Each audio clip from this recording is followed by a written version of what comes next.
Kedatangan anggota DPRD Kabupaten Musi Banyu Asin ini disambut oleh Ketua Komisi 1 DPR Aceh Ermiadi Abdurrahman dengan beberapa anggotanya. Ermiadi Abdurrahman mengatakan, kedatangan Komisi 1 DPRD Kabupaten Musi Banyu Asin untuk studi komparatif masalah standar honorarium tenaga kerja non-PNS atau kontrak. Ada standar honorarium guru SLTA yang ingin diketahui oleh DPRD Musi Banyu Asin.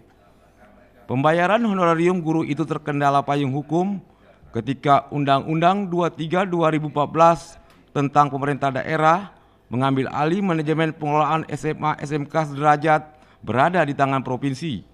Sementara kabupaten kota hanya menangani sekolah dasar dan sekolah menengah pertama. Sementara itu, Ketua Komisi 1 DPRD Musi Banyu Asin Yulisman mengatakan, kedatangannya bersama rombongan ke DPR Aceh selain untuk studi banding, juga mempererat tali silaturahim antar sesama anggota dewan. Pihaknya ingin hasil studi banding ke sini dapat menjadi referensi dan acuan dalam menjalankan tugas di DPRD Musi Banyu Asin. Tahu mengenai standar honorarium tenaga kontrak non PNS itu.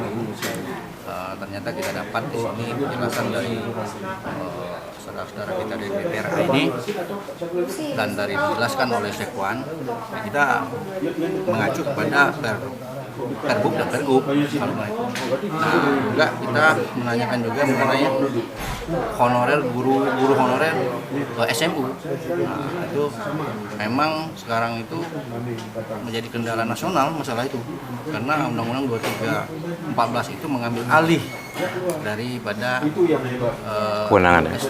kewenangan SMU itu dari provinsi.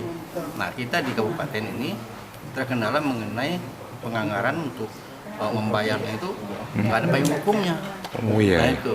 Nah sekarang itu di tempat kami sudah banyak guru honor itu sudah setahun ini ya nggak dibayar. Jadi cara pembayarnya itu ya ada yang tarik dari murid, dari ya pokoknya nggak seharusnya seperti itu. Gitu. Nah yang ingin kami tanyakan, seandainya di sini ada, kami sebagai referensi. Gitu. Kami di Komisi 1 menyampaikan kepada rekan-rekan kita di Komisi 1 juga di DPRD Musi Banyu Asin, bahwasanya kita pemerintah Aceh komin bahwasanya pelimpahan kewenangan ini akan kita tarik dulu dengan proses kebijakan. Namanya kebijakan kan artinya ada masa tertentu yang proses transisi. Ya, cuman kita juga sepakat dan disampaikan oleh teman-teman di Banyu Asin bahwasanya jangan sampai karena ada kebijakan ini ada orang yang tidak dibayar gajinya. Selama ini pengambil alihan pengelolaan SMA SMK sederajat di Kabupaten Musi Banyu Asin tidak ada payung hukum, sehingga perlu belajar ke Aceh yang bisa membangun komitmen dan memperjuangkan hak daerah ke pemerintah pusat seperti membayar tenaga kontrak.